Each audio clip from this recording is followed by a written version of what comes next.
Good morning students. Today we are going to study about C++ functions. तो जो functions हमारे होते हैं whether in C or any other language Python, Java, the concept remains the same. functions की तरह ही उनकी functionality होती है. आप किसी भी language में चले जाइए वो concept same रहता है, बस syntax change हो जाता है. Like in C हम क्या लिखते हैं print कराने के लिए printf और C++ में हम लिखते हैं cout. तो functions के भी जैसे syntax change हो गया, बात तो एक ही है, हम कंसोल पे आउटपुट दे रहे हैं. सिमिलरली फंक्शंस का जो कंसेप्ट है जो सी में था वही यहाँ पर भी है, बस the syntax is changed in C++. तो हम स्टार्ट करते हैं फंक्शंस. आपको सी में भी कोई कंफ्यूजन है या डेटा स्ट्रक्चर में आपको कहीं पे कोई कंफ्यूजन है तो आप यहाँ पे क्लियर कर सकते हैं because the concept is same. तो अब हम बात करते हैं. सबसे पहले अगर मैंने एक वेरिएबल लिया है, फंक्शंस का जो कंसेप्ट है वो क्या है basically. See, a function is a block of code. Okay, function is a block of code which only runs when it is called. कहने का मतलब है कि फंक्शन एक ऐसा ब्लॉक ऑफ कोड है वो तभी रन करता है जब वो कॉल किया जाता है. जैसे मैंने आपको बताया था कि अगर हम एक स्ट्रक्चर को जब हम डिक्लेयर करते हैं या फिर आप ऐसे समझिए जब हम इंटीजर लिखते हैं, अगर मैंने मेन के अंदर इंट लिख दिया तो इंट से कोई मेमोरी एलोकेट नहीं होती जब तक मैं इंट वैल एक वेरिएबल का नाम नहीं लिखती. वेरिएबल के लिए मेमोरी एलोकेट होती है, कभी भी डेटा टाइप के लिए कोई मेमोरी एलोकेट नहीं होती. तो इसी तरीके से फंक्शन को जब हम बनाते हैं, एक ब्लॉक ऑफ कोड है जो जिसको हम जब बनाते हैं तब कोई मेमोरी एलोकेट नहीं होती. जब उसकी मेमोरी तभी एलोकेट होती है या फिर वो रन तभी होता है जब उसको कॉल किया जाता है. अगर मैंने एक फंक्शन बना दिया मेन में और उसको मेन के ऊपर या मेन के नीचे, हम दोनों तरीकों से बना सकते हैं, लेकिन मैंने उसको मेन के अंदर कॉल नहीं किया तो ना वो रन होगा ना उसके लिए कोई मेमोरी एलोकेट होगी. Just like when we include include io stream dot h जब हम करते हैं तो io stream के अंदर बहुत सारे फंक्शंस या name space using name space std जब हम करते हैं तो उसके अंदर बहुत सारे फंक्शंस बने हुए हैं, लेकिन वो सारे फंक्शन कॉल नहीं होते या सारे फंक्शन रन नहीं करते. जब हम सी इन या सी आउट लिखते हैं तो सी इन रन होता है, सी आउट रन होता है. जो फंक्शन हम लिखते हैं मेन के अंदर वही रन होते हैं. So basically function is a block of code which only runs when it is called. You can pass data known as parameters into a function. ठीक है, आप parameters pass कर सकते हैं और अगर जरूरत नहीं है तो नहीं भी कर सकते हैं.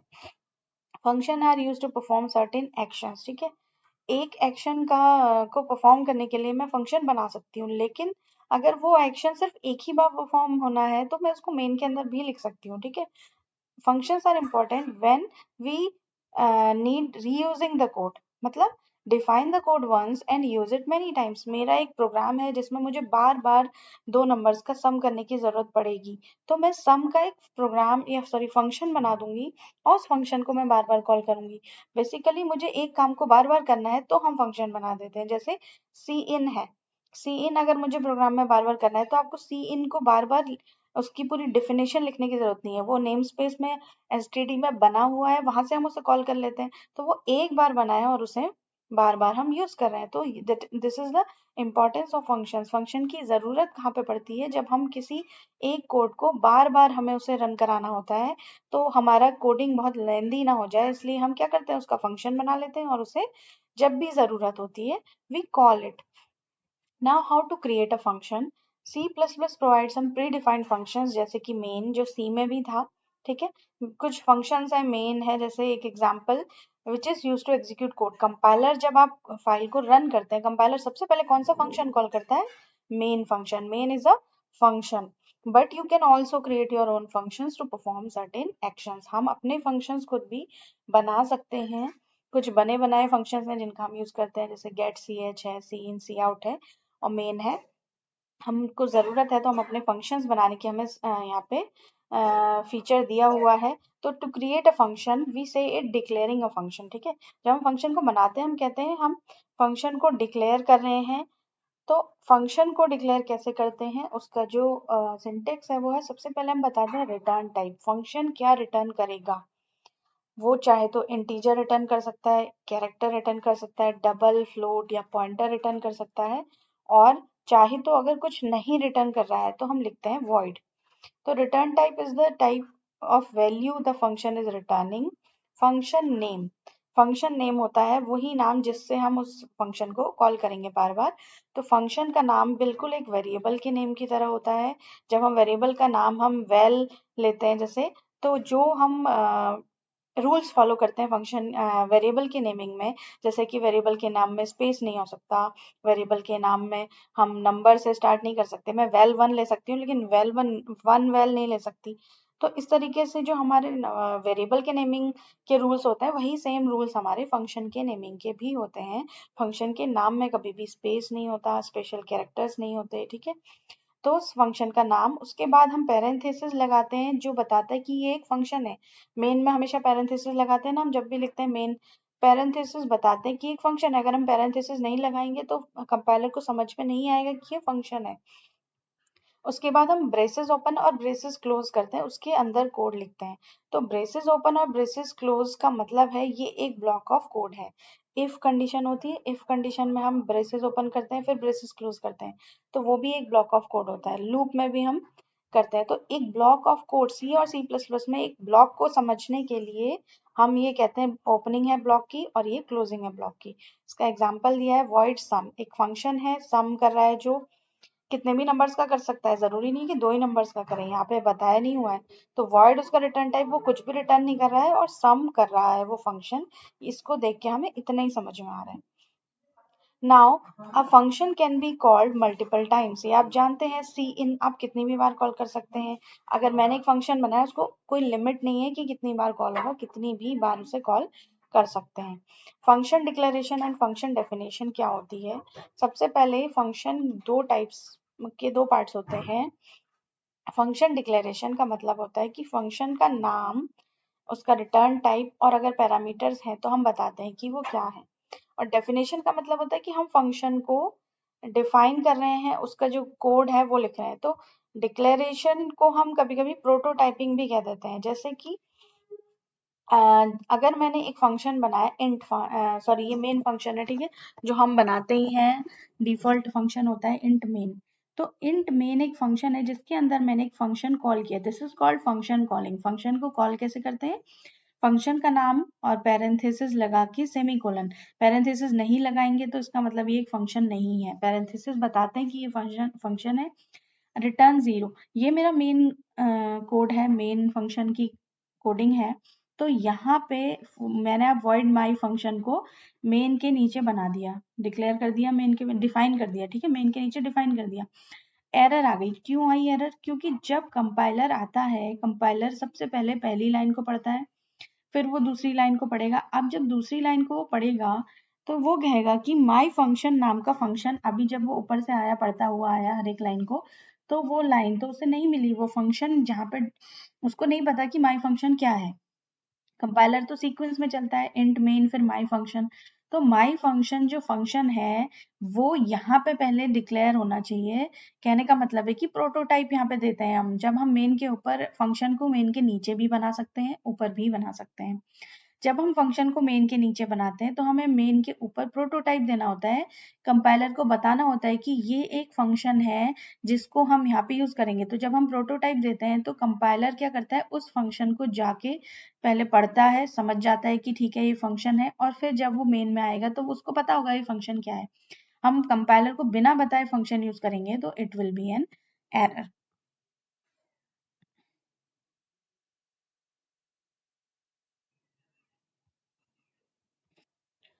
तो अब हम एक फंक्शन बना के देखते हैं कि कैसे हम फंक्शन बनाते हैं। तो सबसे पहले हैश इंक्लूड आईओस्ट्रीम कोनियो और using namespace STD.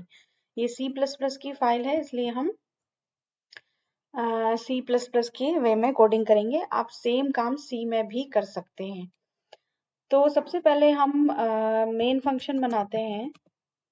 Main function में हमारे, आपको पता है कि जब हम किसी मेन फंक्शन को कंपाइलर जब रन करता है, सबसे पहले कंपाइलर इस लाइन पे आता है, वो आई स्ट्रीम को रीड करता है, फिर कोनियो डॉट एच जितनी भी हेडर फाइल्स आपने इंक्लूड करी हैं उनको रीड करता है, फिर वो नेम स्पेस एसटीडी में जाता है, वहां जितने फंक्शंस बने होते हैं उनको रीड करता है। तो वो रीड करके आया है, बस उसको पता है कि सी इन सी आउट क्या होता है। तो अब मैं यहाँ पे जब सी आउट करूंगी तो उसको पता है कंपाइलर को कि सी आउट को कैसे यूज करना है या फिर सी आउट क्या करेगा। ठीक है, तो सी आउट एक फंक्शन है। तो हेलो ऑल जब मैंने प्रिंट कराया तो कंपाइलर को पता है कोई एरर नहीं आएगी, क्योंकि कंपाइलर जो है वो पढ़ के आया है कि ये फंक्शन हमारा क्या करता है। अगर आप जैसे यहाँ पे देखते हैं अभी आउटपुट आएगा हमारा कि हमारा जो कंपाइलर है उसने लिखा हेलो ऑल, तो कंपाइलर को पता है कि ये फंक्शन क्या करता है। अब मैं एक फंक्शन बनाती हूँ, जो फंक्शन में यहाँ पे सपोज दो वैल्यूज के सम करने के लिए हम एक फंक्शन बनाते हैं। इंट val1 कॉमा val2 मैंने दो वेरिएबल्स लिए। आप एबीसीडी बिल्कुल भी नहीं लेंगे प्रोग्रामिंग में। दो वेरिएबल्स मैंने लिए, अब मैं एक फंक्शन बनाती हूँ। तो फंक्शन को सबसे पहले एक फंक्शन बनाऊंगी जो कि क्या करेगा, इन दोनों वेरिएबल्स का सम करेगा और फिर उस सम को प्रिंट करेगा। तो फंक्शन को यहाँ पे कॉल करेंगे हम। तो कॉल करने से पहले मैं आपको बताती हूँ फंक्शन बनाते कैसे हैं। तो फंक्शन को मेन के ऊपर भी आप बना सकते हैं, मेन के नीचे भी बना सकते हैं। ऊपर इसलिए नहीं बनाना चाहिए क्योंकि हमारा जो मेन लॉजिक होता है वो हमने मेन फंक्शन में लिखा होता है। ठीक है, मैं सारा काम जैसे मुझे किसी की सैलरी कैलकुलेट करनी है या कुछ भी करना है, वो सारा लॉजिक मैंने यहाँ लिखा हुआ है।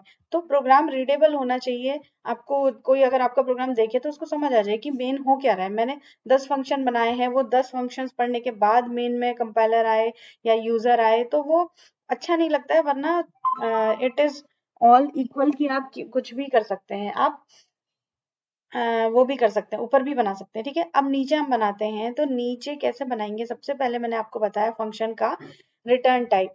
अगर मैं कुछ रिटर्न कर रही हूँ तो मैं अभी आपको रिटर्नेबल फंक्शन भी बना के दिखा दूंगी। अगर मैं कुछ नहीं रिटर्न कर रही हूँ तो I will write void. Void is a non returnable या ऐसा रिटर्न टाइप है जो कि मतलब बता रहा है कि फंक्शन कुछ भी रिटर्न नहीं कर रहा है। सम मैंने फंक्शन का नाम ले लिया। फंक्शन के पैरेंथेसिस ये बहुत जरूरी है, और ब्रेसेस ओपन ब्रेसेस क्लोज ये बताते हैं कि ये एक ब्लॉक ऑफ कोड है। सम फंक्शन के अंदर मैं क्या करने वाली हूँ, मैं दो वेरिएबल्स लूंगी और उनका सम करूंगी। ठीक है, तो अब इन वेरिएबल्स की जरूरत मुझे नहीं पड़ेगी क्योंकि मैंने यहाँ पे पास नहीं किया। अभी मैं आपको पैरामीटर्स पास करके भी दिखाऊंगी।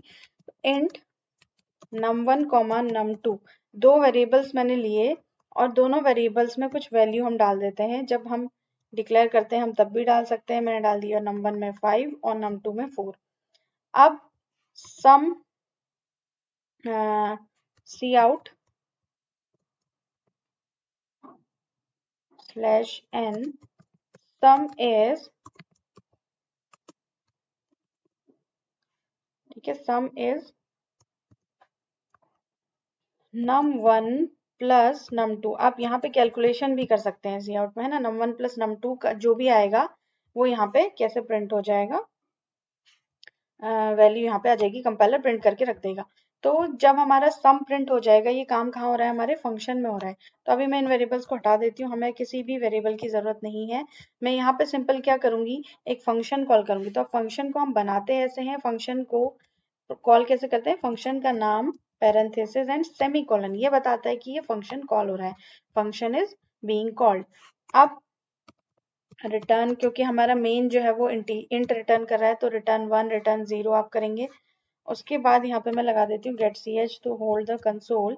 अब मैं देखती हूँ, देखना एक एरर आनी चाहिए, इसको हम बिल्ड करते हैं।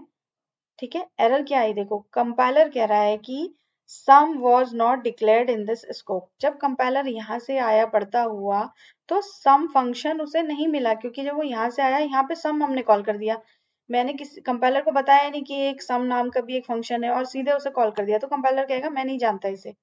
तो उसके लिए क्या करना पड़ता है, यहाँ पे इसको हम कहते हैं प्रोटोटाइप। प्रोटोटाइप डिक्लेयर करना पड़ता है जो कि होता है वॉइड, यानी फंक्शन का रिटर्न टाइप, फंक्शन का नाम, और ये सिर्फ पहली लाइन जो होती है फंक्शन की, इससे बताता है कंपाइलर। जब हम कंपाइल अब हम फंक्शन को जब रन करेंगे तो यहाँ पे कंपाइलर जैसे ही आएगा वॉइड सम, वो कहेगा इस नाम का कोई फंक्शन यहाँ पे यूज होने वाला है, तो वो उस पे चला जाएगा, उसे पढ़ेगा और फिर आएगा। तो जब वो यहाँ पे आएगा तो अब उसे पता होगा कि सम क्या है, तो कोई एरर नहीं आएगी। देखो अब कोई एरर नहीं आ रही है। अब हम इस प्रोग्राम को रन करते हैं तो हमारा जो आउटपुट आना चाहिए वो आना चाहिए सम इज 9, क्योंकि मैंने सम फंक्शन कॉल किया है। तो सम फंक्शन जब कॉल किया उसमें मैंने 5 और 4 लिया है और सम इज 9। ये हमारा सिंपल एक फंक्शन है जो कि ना कोई पैरामीटर्स ले रहा है ना कुछ रिटर्न कर रहा है और हमें दो नंबर्स का सम दे रहा है। अब मैंने आपको बताया कि function is a block of code जो बार बार यूज करने के लिए हम क्यों बनाते हैं फंक्शन, क्योंकि हम उसे बार बार यूज करेंगे। तो अगर मैंने ऐसा फंक्शन बना दिया तो फिर बार बार कहाँ यूज होगा ये, तो जब 5 और 4 का ही मुझे सम करना होगा तभी मैं इसको यूज कर सकती हूँ। तो मुझे तो ऐसे फंक्शन की क्या जरूरत है। तो अब हम क्या करेंगे, मैं यहाँ पे ये हटा देती हूँ जो फंक्शन हमने, जो वेरिएबल हमने डिक्लेयर किए हैं, और मैं मेन में दो वेरिएबल्स ले लेती हूँ, इंट val1 कॉमा val2। ठीक है, अब ये दो वेरिएबल्स जो मैंने लिए हैं मैं यूजर से इसमें वैल्यूज एंटर करवाती हूँ, एंटर एनी वैल्यू। ठीक है, और यूजर जो वैल्यू एंटर करेगा वो वैल्यू सी इन हो जाएगी किसमें, val1 में सेव हो जाएगी। और फिर दूसरी वैल्यू मैं फिर से यूजर से पूछ लेती हूँ, एंटर अनदर वैल्यू, वो वैल्यू val2 में चली जाएगी। तो दो वेरिएबल्स मैंने यूजर से पूछे, val1 और val2। अब जो मेरा फंक्शन सम है, अब मुझे जरूरत है उनके सम करने की, तो मुझे सम को वो बताना पड़ेगा कि ये दोनों वेरिएबल्स इन दोनों का सम करो। ठीक है, तो उसको कहते हैं पैरामीटर्स। अब इस फंक्शन के कुछ पैरामीटर्स होंगे, पैरामीटर्स को हम आर्ग्यूमेंट्स भी कहते हैं। पैरामीटर्स को हम तभी पास करते हैं जब हमें अपने डिजायर्ड वैल्यूज देनी होती है फंक्शन को, कि नहीं ऐसा नहीं कि तुम यहाँ पे जो फंक्शन वैल्यूज होंगी उन्हीं को सम करो। यहाँ पे मैं फंक्शन की वैल्यूज पास कर सकती हूँ, मैं चाहूँ तो यहाँ पे सम के अंदर भी वैल्यूज मांग सकती हूँ यूजर से, एक ही बात है। मैं अभी आपको पैरामीटर्स पासिंग बता रही हूँ। तो यहाँ पे सम के अंदर अब मैं val1 कॉमा val2 को पास कर रही हूँ, मतलब ये दो वेरिएबल्स हैं, इन दोनों का सम करके मुझे दो। तो सम फंक्शन के दो पैरामीटर्स हो गए।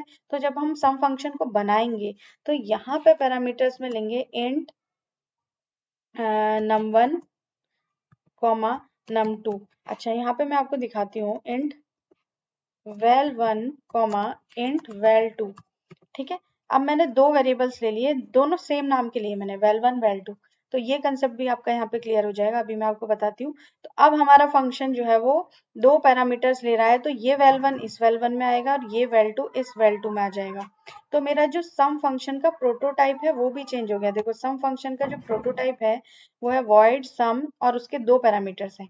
तो यहाँ पे प्रोटोटाइप अगर मैं ऐसा नहीं करूंगी और रन करूंगी तो एरर देगा, वो कहेगा ये सम कुछ और है, अब ये सम कुछ और है, आपने तो यहाँ दो पैरामीटर्स दिए हुए हैं।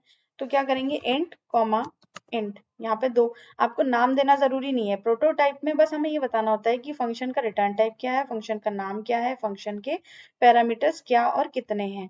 ये मैंने प्रोटोटाइप दे दिया। अब मैं आपको बता रही थी यहाँ पे val1 और val2 का कंसेप्ट, तो मैं आपको उसके थ्रू बताती हूँ डायग्रामेटिकली। देखो, जब हमारे को दो फंक्शंस हैं, val1 सॉरी मेन फंक्शन है एक, ठीक है, और एक फंक्शन है हमारा सम। तो मेन में आ जाते हैं, ये जो मेन फंक्शन है, मेन फंक्शन में हमारे दो वेरिएबल्स हैं, val1 और val2। ठीक है, जिनमें यूजर ने कुछ वैल्यूज डाली होंगी। ठीक है, तो वैल्यूज सपोज करते हैं यूजर ने val1 में डाली 5 और val2 में डाली 6। तो ये जो हमारा मेन फंक्शन है, ये हमारा कौन सा फंक्शन है, मेन। अब जब मेन फंक्शन के अंदर सम फंक्शन कॉल होगा, यहाँ पे सम फंक्शन हमने कॉल किया है, तो मेन के अंदर जब सम फंक्शन कॉल होगा तो क्या होगा कि एक मेमोरी, एक ब्लॉक बनेगा, किसके लिए, सम फंक्शन के लिए। ये मेमोरी एलोकेट हुई सम फंक्शन के लिए, और इसके अंदर मैंने क्या लिखे हैं, पैरामीटर्स हैं दो, val1 कॉमा val2, दो पैरामीटर्स, दो वेरिएबल्स इस सम फंक्शन के अंदर हैं। ये val1 val2 तो मेन के अंदर है, ये सम के अंदर है। तो सम के अंदर भी दो वेरिएबल्स डिक्लेयर होंगे, val1 और val2। तो ये val1 और ये val1 बिल्कुल अलग अलग है, अलग अलग मेमोरीज हैं। ठीक है, तो अब मैंने क्या भेजा है, val1 में val1 को पास किया है, यानी कि यूजर ने 5 डाला है तो 5 आया है। val2 में val2 को पास किया है, यानी कि 6 डाला है तो 6 आया है। तो ये val1 की वैल्यू यहाँ आएगी 5 और ये val2 की वैल्यू यहाँ आएगी 6। तो ये दोनों बिल्कुल अलग अलग वेरिएबल्स होते हैं, ऐसा नहीं है, कंफ्यूजन नहीं होना चाहिए आपको कि अगर नाम सेम है तो सेम वेरिएबल्स हैं। ये मेन की मेमोरी के अंदर val1 val2 है, ये सम के अंदर val1। तो जब सम होगा वो किन का हो रहा है, वो इन दोनों का हो रहा है, 5 और 6 का सम हो रहा है और 11 हमें प्रिंट हो रहा है, इन दोनों में कोई चेंजेस नहीं हो रहे हैं। इसको हम कॉल बाय वैल्यू भी कहते हैं। ठीक है, तो अब जब मेरा फंक्शन में val1 val2 में क्या आएगा, जो भी यूजर डालेगा तो सम उसका प्रिंट हो जाएगा। ठीक है, अब इसको हम कोड को रन करते हैं।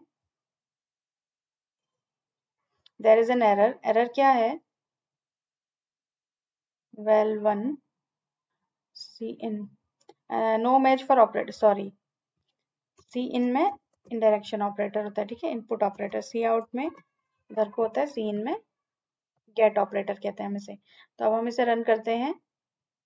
एक एरर और आई है, num1 num2 was not declared। ठीक है, अब इस फंक्शन में num1 num2 तो है ही नहीं, क्या फंक्शन में है, val1 और val2। तो ये हमारे सम जो होगा वो किसका होगा, इस val1 और val2 का। Let's run this project. Okay, इसे रन करते हैं। तो first of all compiler will ask, उसे पूछना चाहिए मुझसे, एंटर एनी वैल्यू। मैंने कहा 12, उसने कहा एंटर अनदर वैल्यू, मैंने कहा 4। तो द सम इज 16। अब ये सम कहाँ हुआ, जब मैंने val1 में वैल्यू डाली 12 4, तो सम में हमने पास किया 12 और 4 को। ये 12 val1 में आया, ये 4 val2 में आया, और उन दोनों का सम होके 16 हमारा आंसर आ गया। ओके, तो ये हमारा सिंपल कंसेप्ट है फंक्शन कॉलिंग का। फंक्शन कैसे बनाते हैं हम कल देखेंगे, कि फंक्शंस में पैरामीटर्स के टाइप्स और रिटर्न टाइप वाले फंक्शंस हम कैसे बनाते हैं। Okay, thank you.